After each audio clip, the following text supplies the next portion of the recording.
in the chat your name and where you're tuning in from today, just so we have a sense of who's joining us in the room.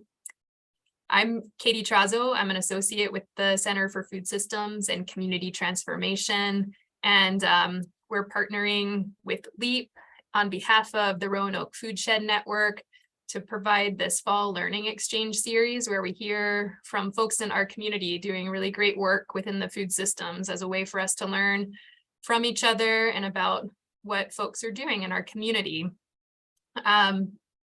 So I will go ahead and get us started off with just a few technical logistics, and then I'll pass it on. First, we invite folks to use the chat feature for questions or comments. There will be space for you all to share questions with the speakers later during our session today. We also ask that folks stay on mute, and just wanted to orient you all. If you'd prefer to see the speaker show up in a larger pane, you can go to the upper right-hand corner of your screen and click speaker view. And we have Garland Mason here in the background who's helping us with tech support. And so we want to invite you to reach out to Garland if you run into any technical issues. You can also email her, garlandm@vt.edu. So Garland's also on our backup here, putting stuff into the chat for you to be able to reference later if you need. We also want to orient folks to live captions, which are available on the bottom pane of your Zoom screen. It's the CC icon, and you can see live captions in subtitles, or you can click full transcript, which will kind of bring it up to the right of your Zoom pane to view. So that's available if you'd like to view live captions. If it came up automatically for you and you want to stop viewing it, you can also click that button and you can hide the transcript. So I'm going to pass it on to Mo McGonigal, who's the Director of Regional Partnerships for LEAP, and she's going to share more about the Roanoke Foodshed Network. Hi, everyone. As Katie said, my name is Mo. I work with LEAP here in Roanoke City. And just wanted to orient everyone to the network before we get started in our call today. So just for a little context, the Roanoke Foodshed Network was started back in October 2020 through a collaborative planning grant through the USDA. LEAP serves as the fiscal agent, although we work collaboratively across numerous community organizations here in the Roanoke region, which we are defining by the food shed. So here you can see we have Roanoke City, Salem City as the urban center, Roanoke County as the core kind of epicenter. But in order to account for the whole food shed of the region, we have to really bridge that urban-rural divide. So we have a pretty expansive region here with Craig, Botetourt, Bedford, Franklin, Floyd, and Montgomery County. Next slide, Katie. So as I mentioned, this is truly a collaborative effort with numerous community-based organizations and individuals coming together across sectors of the food system to really begin to build relationships and explore ways that we can begin to impact food systems change across the region. So over the planning period since October 2020, but also for many years prior to that, partners have been coming together in discussion, in planning, and collaboration, and kind of on the ground efforts to begin to impact food systems change across the broader region. Next slide. So as we came together, we really spent a lot of time orienting around what is our broader vision for what we're trying to do together, and ended up with this guiding star: an equitable and resilient food and farm system that produces health and abundance in the Roanoke region. Next slide. And the way that we are working toward that is by mobilizing an expansive network, the Roanoke Foodshed Network, to create a collaborative, action-oriented framework to prioritize food and farming systems in the region. Next slide. So over the course of this planning grant, we have really oriented around 4 main goals. to really guide the efforts to reach our guiding star of that equitable and resilient food and farm system. So the first one centers around healthy food access. The second around creating a regional food identity. The third around regional food production, processing, and distribution. And then the fourth is really about the network itself and how we organize ourselves and govern ourselves to ensure that we have systems in place in order to make the impact we'd like to make. So next slide. So here's our current structure, and the beauty and curse of a network is that it's always in flux and iteration. So in 6 months from now, this could look a little bit different, but in the center, we have a core leadership team. Each goal has a working group associated with it. And then each working group has 2 co-lead representatives that then form the leadership team as a way to ensure that whatever's happening across the different working groups is coming back to a central hub. And then of course we have just the broader network, which we consider to be the broader food system of the region. So we come together in all partner meetings about 3 times a year to kind of share what's happening across the network. So I'm going to leave it at that for the sake of time, but if anybody has any interest in getting involved, I'll pop my email in the chat and feel free to reach out. Thanks so much. Thanks, Mo. And we'll pass it to our director, Kim Nawalny, to introduce our speakers today. Thank you, Katie, and thank you, Mo. Welcome, everyone. Good afternoon. And we are really happy that you're here with us to share in this experience, to talk more in depth about growing a culture of resiliency and cooperation, urban food justice possibilities. And no better way to do that is actually we're talking with people, learning from people who are doing this work in our Roanoke area. I'm going to do a quick introduction to both of our speakers, and then I'm going to turn it over to Cam, who will be speaking first. So our plan here is to have both of our speakers, they're both going to provide a short, overview of their work, how they're doing urban food justice in the Roanoke region, particularly Roanoke City.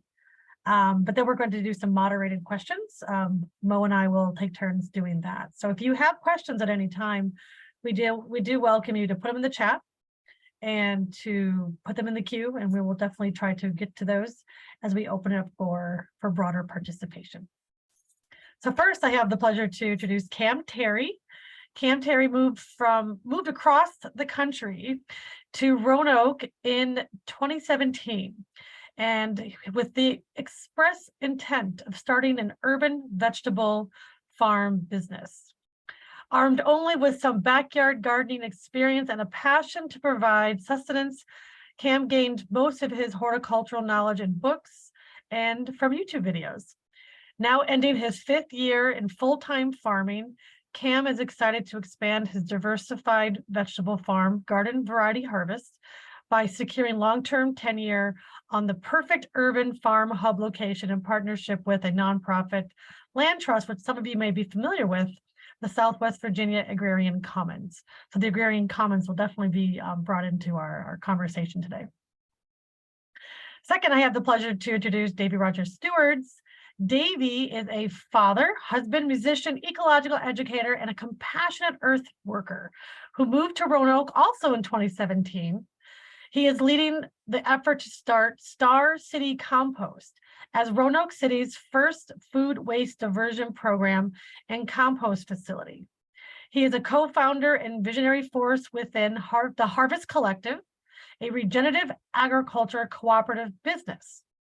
Previously, Davey was the co-founder of Pick Up America, where he spent several years coordinating the nation's only ever coast-to-coast roadside litter pickup.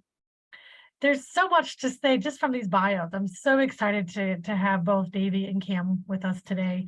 They've been providing leadership within the Roanoke Foodshed Network, and again, this is going to be a wonderful opportunity. So get your questions thinking here. We're all excited about that. And I'm going to turn it over to Cam. Thanks, Kim. I am going to share my screen. I've got some slides I'd like to share with the group. Give me a thumbs up if you see a picture of a backyard farm. Cool. Yeah, so like Kim said, I have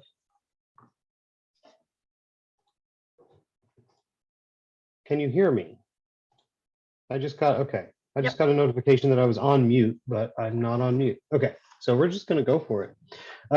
Yeah, this picture here is one of many farm plots that I have operated over the last few years. Like Kim said, I run a diversified vegetable farm that has up until this year been based in backyard lots throughout Roanoke City. And it's a pretty simple business model. We propose in exchange for using a neighbor's yard, we basically sell them a share in a CSA. So they receive a weekly basket of vegetables as their rent. And so it was a really keen way for me to be able to start a vegetable business when I didn't have a whole bunch of land to work on or a nest egg to buy said land with, right?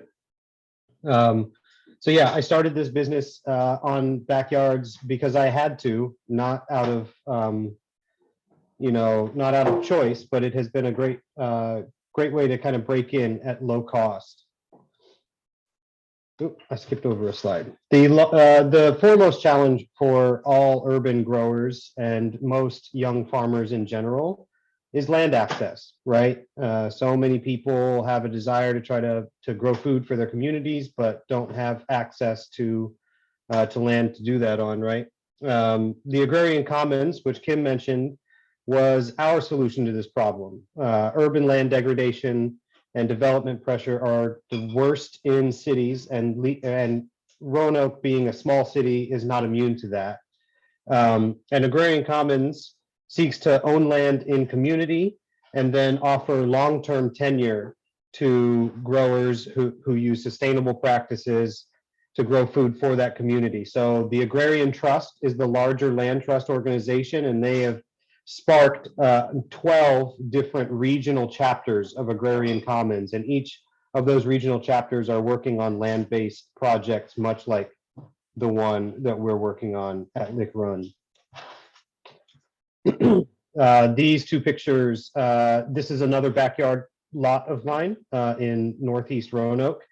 And then that's a picture of myself and my partner Chloe at the farmers market. This is just kind of a quick and dirty update of what Garden Variety Harvest is doing right now. We're growing vegetables in 3 different places in the city right now. That's down from a total of 6 locations 2 years ago. This year it's been myself plus 5 part-time workers, and I'd say that equals about 1.5 full-time equivalents in addition to myself.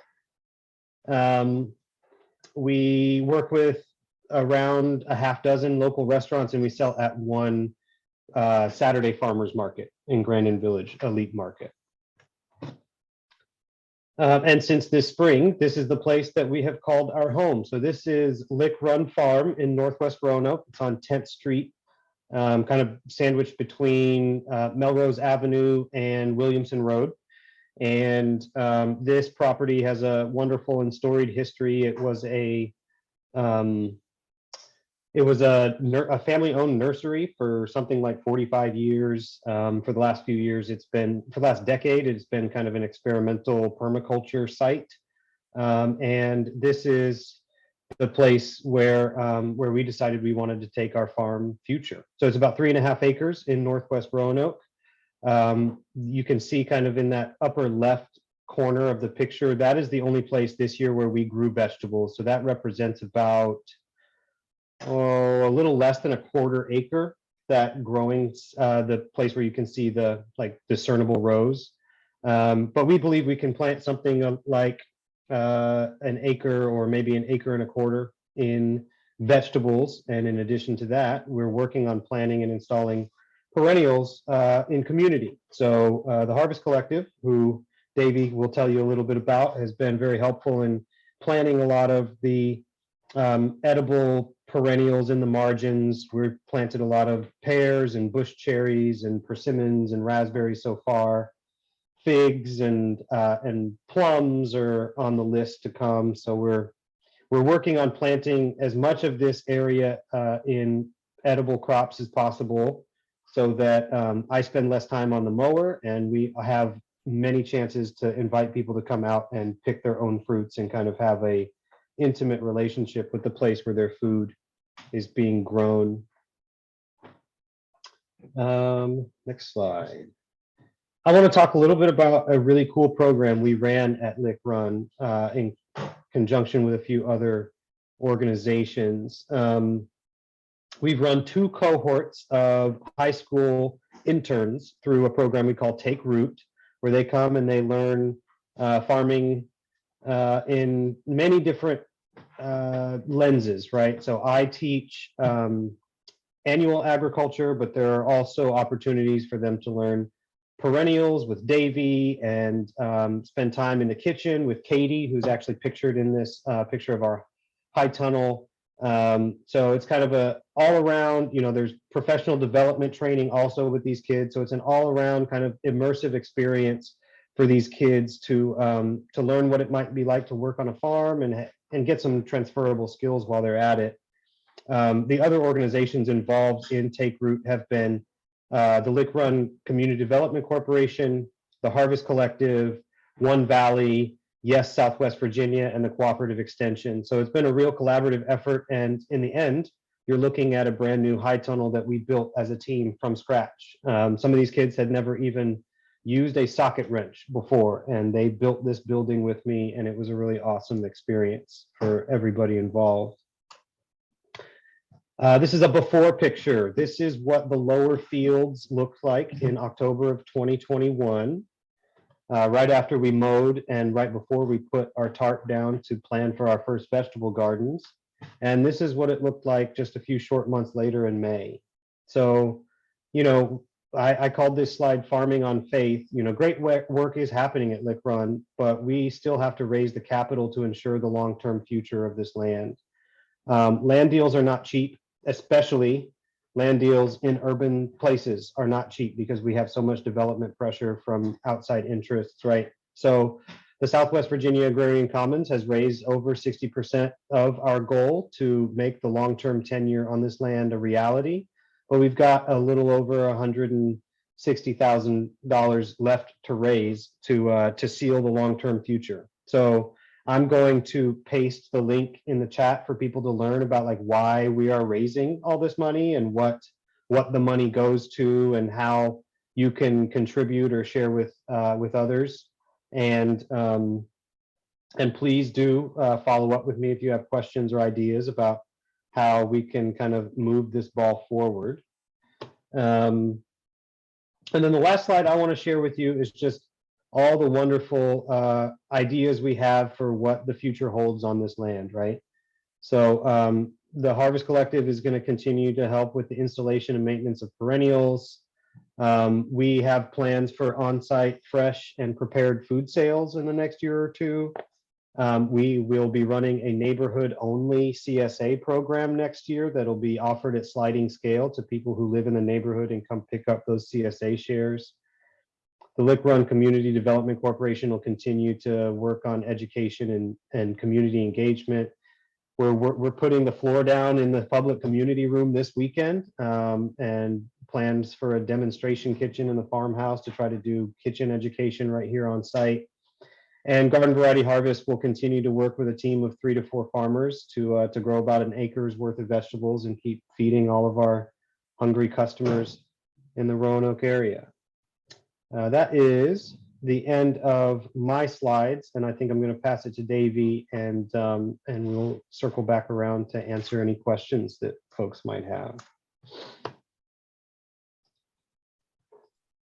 Thanks so much, Cam.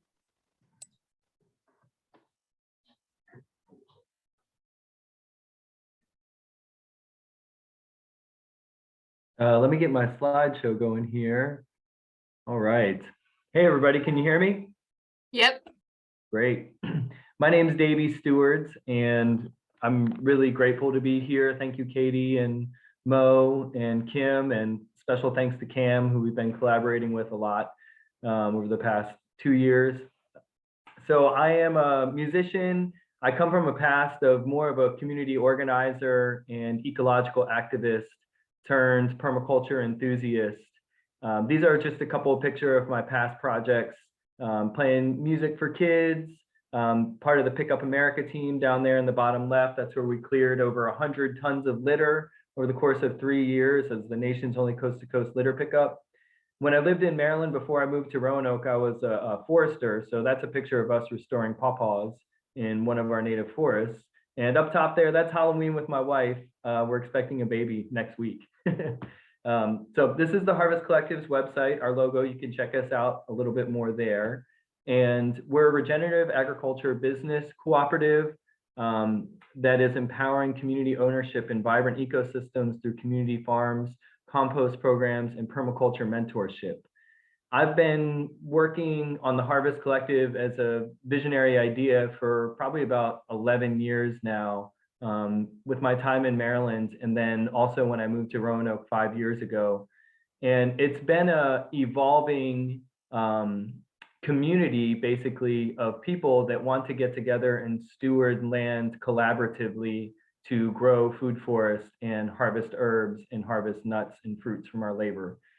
So there's a lot that's gone into thinking about how to work together, as well as how to fund and empower projects. And probably one of the biggest challenges we run into within this mindset is access to land, which Cam definitely hit on a little bit with the Agrarian Commons. And we're so grateful to have a space to do more food forest work and perennial work at Lick Run Farm over the next upcoming tenure. So here's a couple of pictures of us planting food forests at a past project at Outback Orchards. And I really believe in perennial food forestry a lot because of the understory capacity to prevent weeds from growing while getting a passive harvest of herbs and providing habitat for insects and creating an overstory of fruits and nut crops. And I approached this originally more like an artist and a community organizer than a farmer. And so it's been a lot of learning over the last 10 years on how to really grow the best crops. What are the best crops to grow? What are the best native plants to add into these polyculture systems? And really, it's really my passion to develop these systems so that community, like anybody in community, can have access to work on them in exchange for harvest. And that's really what the Harvest Collective represents, is that your time and your energy put into building these food forests will turn into harvest for you in the future, or in the present. At the end of the day, whatever we have, we'll just give out to the people who came to work that day. So this is a really cool project that we installed this year with the Virginia Cooperative Extension, and it extends our efforts into community gardening to still being a collaborative community operation rather than a single plot operation. And this is at the Envision Center in Northwest Roanoke, where we worked to basically plant an entire garden where the food would be given away to people in the neighborhood after they come and work on the garden. So that's one project we're going to continue working on next year. It's just one vision of the people who come and work out at the farm with us. This is a very large work day that we would host, and everybody comes out and works, and at the end of the day, we go home with our bags of food. So most importantly, what I found doing this kind of community permaculture work is that there's no money in it, and that it's not really going to support my family or myself, and that if there's going to be a long-term arc to this project, that we're going to need a financial resource to keep us going and a home base, really. So we started pursuing the idea of a composting facility about 3 years ago, and we're really making good headway right now. I anticipate us being able to open in April of 2023, May of 2023. We had a great fundraiser dinner on Friday that was well attended, and we reached our goals there, as well as meeting some more investors in the plan. So that business is going to be separate from the Harvest Collective. It's going to be called Star City Compost, with the Harvest Collective's worker owners being the managers basically of Star City Compost. We're working in that framework in legally with the University of Virginia Law Center. How do we tie these, organize these businesses together, as well as support our investors in the facility? So we'll be the only food waste recycling diversion program in Roanoke City when we open, and we'll also be the only permitted compost facility in Roanoke City when we open. There's one about 50 miles away, but they do not service food waste.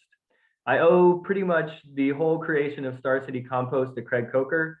I have put a ton of work and energy in myself. Craig Coker is a compost consultant, 45 years in the industry. He lives in Botetourt County, and he's basically my mentor, and he has taught me what we need to do to have a permitted compost facility, as well as how to most efficiently organize our property and our operations. This is a snapshot overhead of what we plan to install next year at Heritage Point. That's the name of the area where we're building the facility. It's a very small operation. It's only about an acre that we have to work with.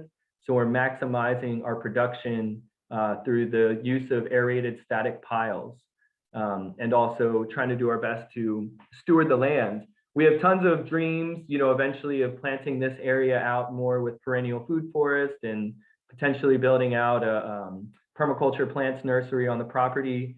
But we have all the intentions of spending 2 years just focusing in on this compost operation and getting it up and running and doing it as good as we can.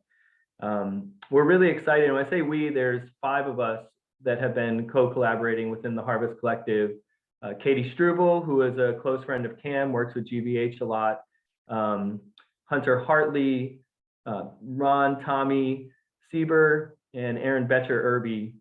We are all co-owners in the Harvest Collective. We really believe that ownership is a pathway to stewardship. And I think that's really one of the cornerstones in my organizing philosophy. So this is a bit about what we'll be able to process. We'll be producing 11 cubic yards a day.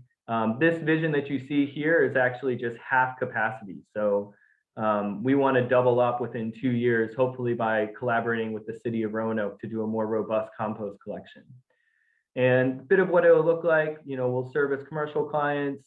It's $20 a week to pick up a large tote. 64-gallon tote is basically what your recycling tote looks like. And it'd be $12 for an additional tote. We're going to use a radar transport van and the wheelchair lift as our pickup vehicle starting off. And how we want to support residents to be in the program is we'll have drop-off sites. This is a mock-up of what we want that to look like. We're securing sites still. This is probably where we want to partner with the city the most, is the residential drop-off program. And we envision that we'll have a $13 a month fee that would have people be able to get a yard of compost for their own personal property, but also to join our whole Harvest Collective gardening network, where we have different properties that we steward. So that'll be like a membership into the collective as a part of your program. But you could also just drop off food waste for $8 a month. And lastly, I'll show you a bit of what aerated static pile composting is, because this is the big technology we employ. This is the front side of somebody's bin here that they did. And on the back side, you can see that there are PVC pipes that feed underneath the pile. Essentially what we're able to do, and this is what we're planning to build, is force air underneath your compost so that you don't have to turn it in order to keep temperatures up. And this is a great technology because we only have to load in, and then it will cook all of the food waste down in about 4 or 5 weeks. You have to hit 135 degrees Fahrenheit in order for your compost to be deemed legal. You have to track that temperature every day so that you can make those sales. And this is the technology we're going to use to employ. So we need to raise about $30,000–$40,000 more dollars, mostly through investment and equity investment or debt investment into our business. If you're interested in that, reach out to me directly. But we also are selling off these kind of, and we've done this, for our crowdsource projects to raise a little bit of money. So let me know if you're interested. And thank you very much. I'm going to move along the show here. Thanks, y'all.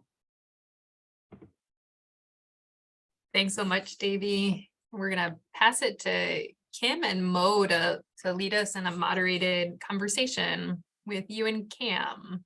So we'll add spotlights here to everyone. Cool. Great.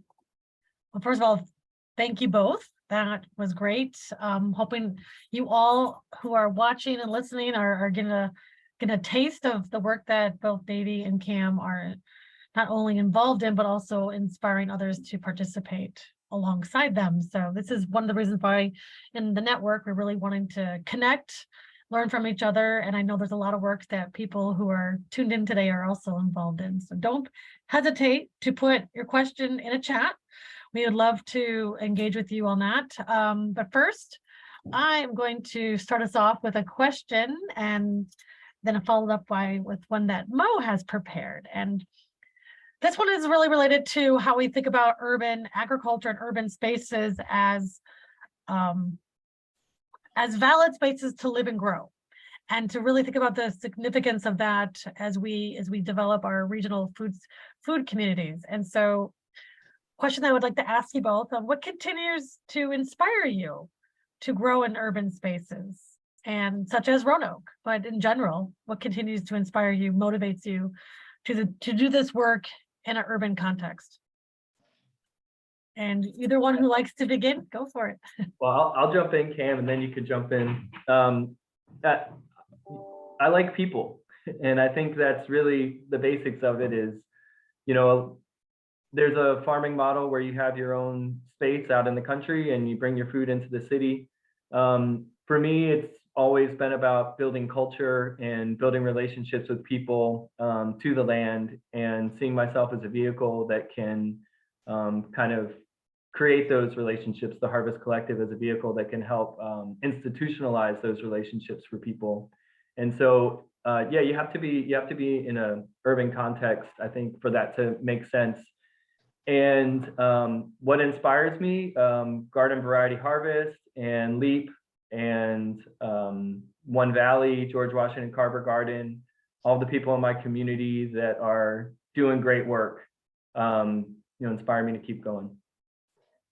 Yeah, I agree with everything that Davey said. I would say that the things that continue to inspire me to grow in an urban model are not necessarily exactly the same things that got me into it in the first place. I started growing food and sharing it with friends, and was just like really smitten by the feeling of sharing good ingredients with people and like nourishing the bodies of my friends and family.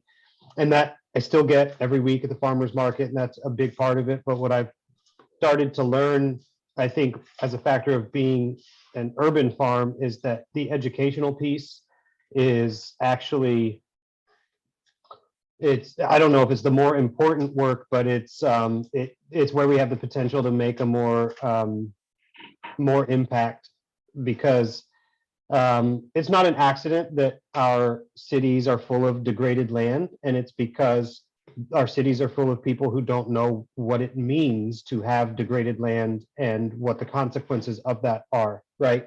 And so if we can teach just a few people a year running through our Take Root program why it's important to treat land with respect and not to do things that will make it so that that land is basically unusable for generations, then maybe we can kind of stem the tide of this degradation, and maybe we'll look at a food system sometime in the next few decades where it's not just less than 1% of people who are expected to produce the food to feed everybody else. So I didn't get into this because I wanted to be an educator, but the more I do it, it's like that's the stuff that really can change this situation, the larger situation that our food system faces. And I want to add just a little thought on there too. Every material that we get in our society comes from the earth, one way or another. And I think in our urban context, we really overlook that, and we don't realize that everything just comes from the store and we can just buy it there. And I think urban agriculture is really one of the easiest ways to explain, like, look, this comes from the earth, come out and see how this apple grew. And then when we begin to apply that thinking to our iPhones, we can go down a lot of rabbit holes that I think people should go down.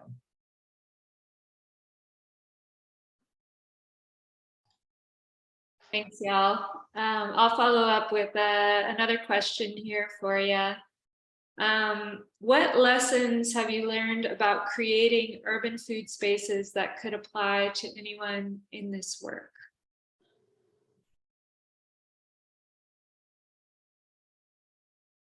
One thing that I've learned that I have found very helpful is that you have to be very careful about presenting people who you want to collaborate or endorse your ideas. You have to be very careful about presenting ideas to them that are half-baked. You have to have a good idea of what your goals are before asking other people to come and be a part of it, because the goals of the project can quickly splinter if you don't have a great idea of what you're trying to accomplish. And that doesn't mean that we don't invite people to come and collaborate with us at Lick Run all the time, right? But we're most successful in that collaboration when we can kind of put some parameters around what we're looking for and ask people to kind of color within the lines in a way. And that doesn't mean we're not always, asking for feedback and asking for what the community needs, but like you really can get off track if you allow people to kind of move you off of your goal set all the time. And a lot of this work, you only get one chance to do certain things on the land, or at least you only get one chance a year seasonally to get things accomplished, right? And so having a firm plan of like what you want to accomplish ahead of time before asking people to become part of the group, I think can be very helpful for a lot of folks. When I think of this question, my mind goes into two places, and thanks, Cam. Technical skills that have been learned, and then also just community skills, because that's a huge part of urban growing, is just how you communicate with people. In terms of technical, like really having a good fence plan and having a good nutrient management plan, and really knowing your site and the types of, how you're going to water everything. Every year going into it, using the winter time to plan out how you're going to deal with all of those aspects. And urban spaces are really different. Like, you don't always need a fence in certain spaces because of the way that the deer might roam through the city. So it's kind of good to like take stock of all of those things before you invest in certain aspects of your project. In terms of community, I think one of the things I've really learned is like you can only move as fast sometimes as your slowest community member, if that makes sense, or like your slowest organizing team member. And so really just, I guess, being aware of that more than seeing that as a downside, but really trying to move people along who are like key for the project, making sure you work with them and move them along at their pace, so they don't feel like they're missing out on something or not, it's not working out. And I think you have to take the time, to like canvass neighborhoods and try to bring people into your projects and have diverse ways that people can integrate into gardens. So it's not just a pay for play $30 small plot model like we've seen in Roanoke typically, but you could also have large areas where people could harvest together on the plots. You can have food forest access with herbs, and then just trying to do as many lessons as you can off of that for people to learn from. Excellent. I'm sure we can continue to kind of explore these lessons and perhaps what I'm going to do. I have another question, but I'm going to ask a couple questions from the chat because there's definitely seeming to pop in here. So the first one is maybe from Nancy. Perhaps this may be just particularly for you, Davey. How does one get in line for the finished compost? Well, you're probably going to have to wait till next hi Nancy. You're probably gonna have to wait till next August. So since we're not gonna open till April, we're gonna have a 4-month lag before we actually produce finished compost at our facility. So I know you want some, Nancy. I'll let you know as soon as we have it. And we will be probably selling another product this spring that you're already familiar with, Nancy. So yep. Great. So, I'm sorry, Maureen. Oh yeah, go ahead, Kim. You can ask the next one. Okay, yeah, I'll let you take the next one then. Nicole's asking for, this is for the both, I think, well, particularly Cam, but first thanking you both, Cam and Davey.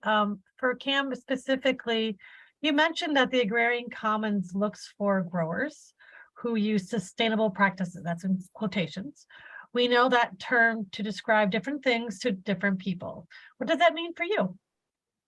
Sure. Yeah, that's a good question. That's the right way to ask that question too. It's different for every person, right?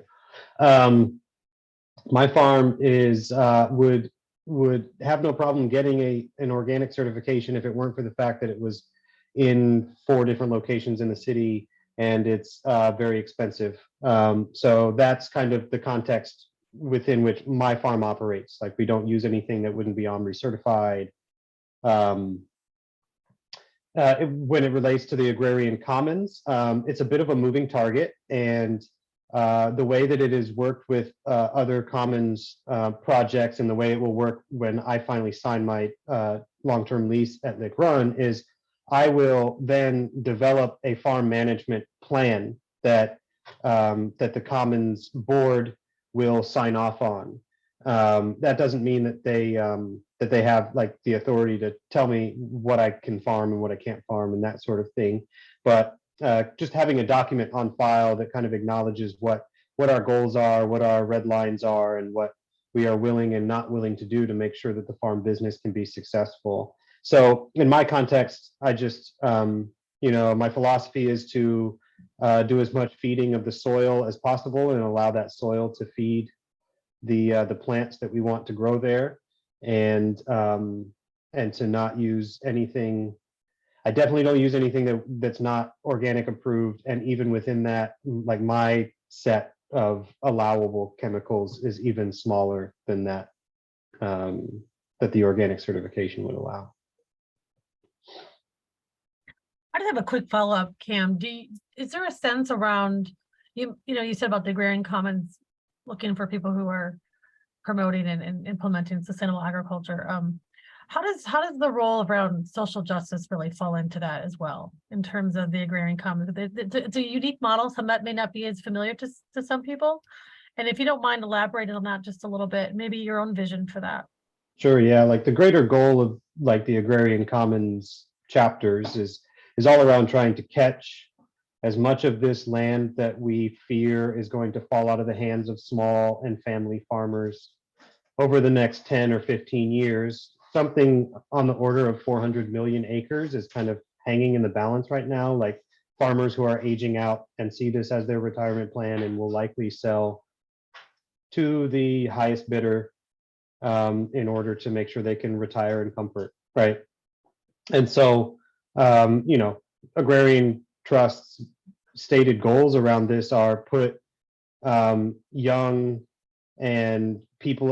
farmers and people of color in charge of land as much as possible, because historically, 98% of farm landowners are white, and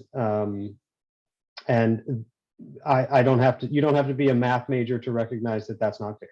And so they actively seek relationships with young farmers who may come from disadvantaged backgrounds to try to set them up with situations to put them on land securely and stem that tide of land loss in communities of color.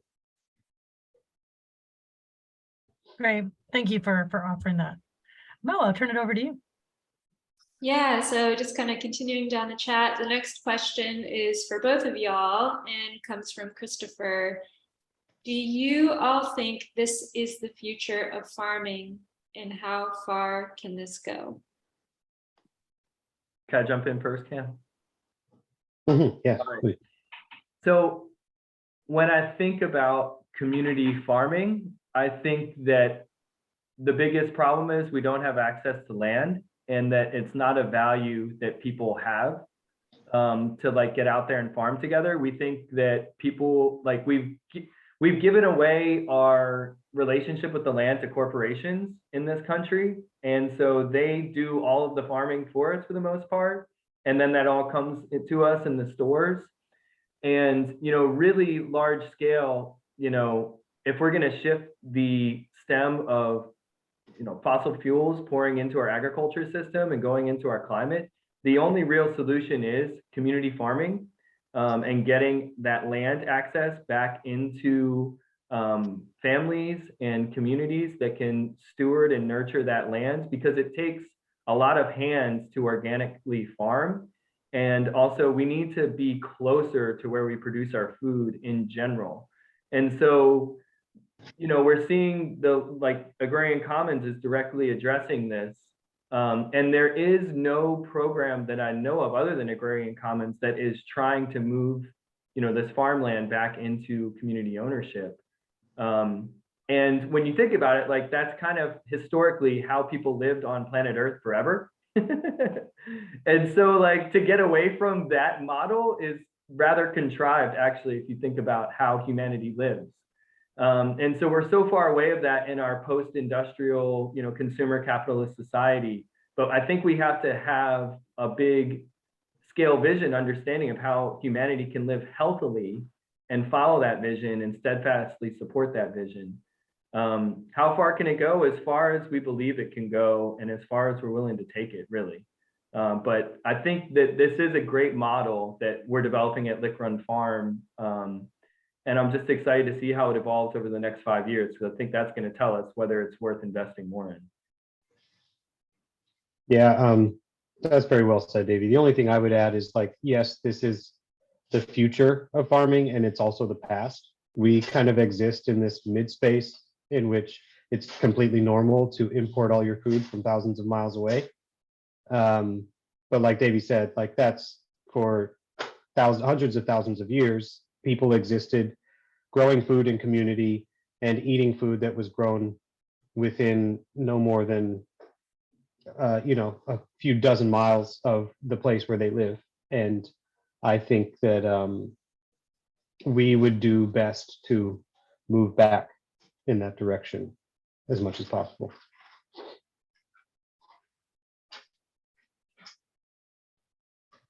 We have another couple questions here. Cecilia states and has a question: being recent transplants to Roanoke, how did your business plans adapt as you were developing your local relationships and shifting between various farm and garden sites in the city? So how did that evolve? How did that vision and that business plan come together? Yeah, I could talk for a long time about all the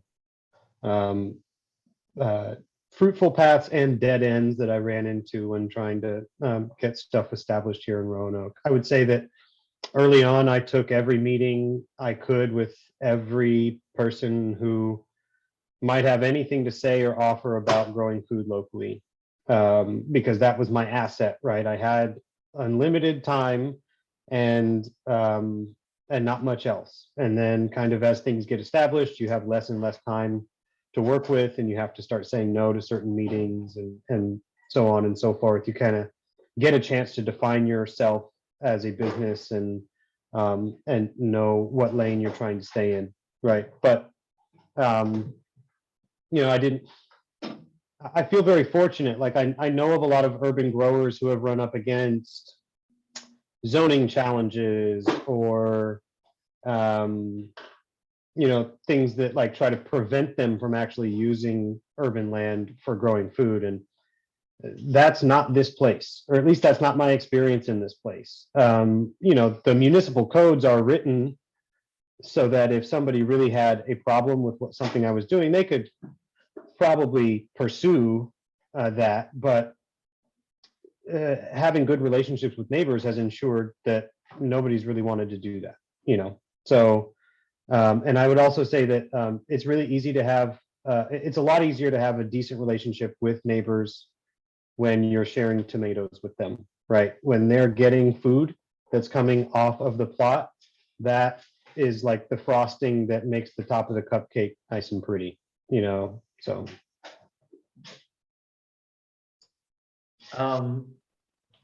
Yeah, I kind of, when I moved to Roanoke, I'd been doing this work for a little while before I got here, and I made a rule to myself that I wasn't going to work in places where I wasn't invited, or I wasn't like going to ask people like, I want to go do this project with you, will you do it with me?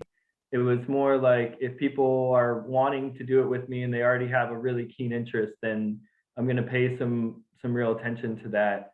And I didn't move here like planning to start a compost facility. So I think that's a really important thing for me to say.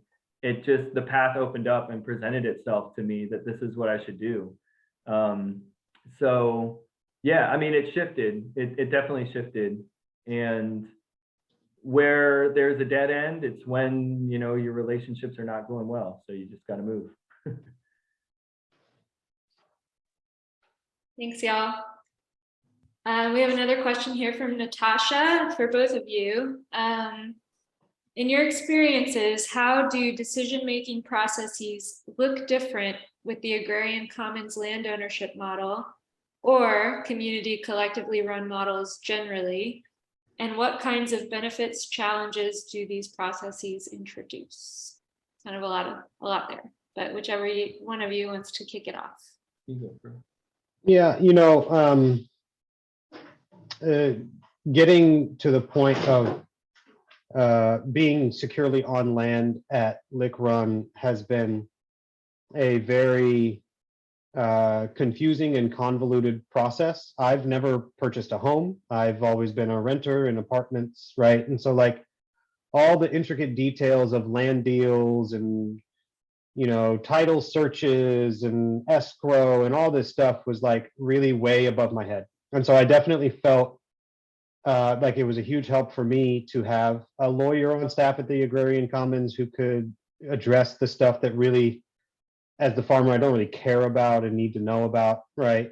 And so they take a lot of that nitty-gritty details kind of off my plate, and their goal is to free me up to farm as much as possible, right? And so I have definitely felt very well supported by that structure because there are experts on the board at Agrarian Commons. There's one person who works for a local land trust. There's another person, like I said, who is a practicing lawyer in the area. There are almost everybody on the board is a farmer, right? And so just all these, the meetings we have feel like basically everybody is trying to make my job as easy as possible as the farmer. And so it's great to be supported in that way.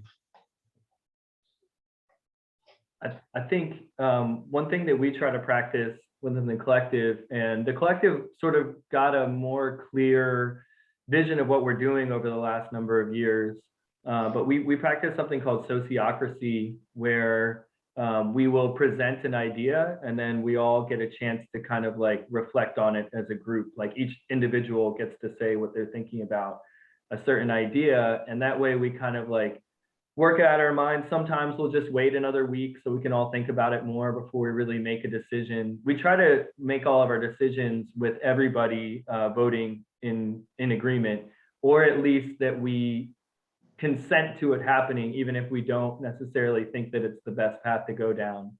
And I think it's important to be able to voice that you maybe don't think it's the right thing, but also still be able to support things moving forward as a process. I think that that's a place where a lot of collectively run models can get hung up. And really what we figured out within the collective is that we, as an organizing unit of the people who are most into the collective, those 5 individuals I said before, we're trying to support a larger group of membership that can come and be a part of these projects. And that those folks can kind of just plug in and play more than they have to like define exactly what they're doing. But the people who run the collective are really invested and have a lot more intellectual kind of movement forward. And before we do anything, if we're working with a landowner on their property, we say, hey, these are our ideas. What do you think? And then, you know, that approval happens before we move forward with any project. So it's kind of like, yeah, that's kind of how we've worked it out. And it can be really sticky and messy working in collectives. So I think that this kind of approach has helped, that we worked out, has been kind of helpful for us. Oh, I personally just appreciate you sharing, both of you sharing about, it's so much more than just growing food. We're growing relationships and making decisions together. It's part of the future collective that we have to be putting our energy into. So I appreciate that. We do have another question. I know we're getting close on time, but I want to make sure we can get to them. Gabby asks, first says, this is such a great program. Thank you for letting us hear more about what you're doing. A quick question. Do you all see a future of participating in vertical farming to help address land issues? I don't want to be a buzzkill, but yes, I think there's a future for vertical farming.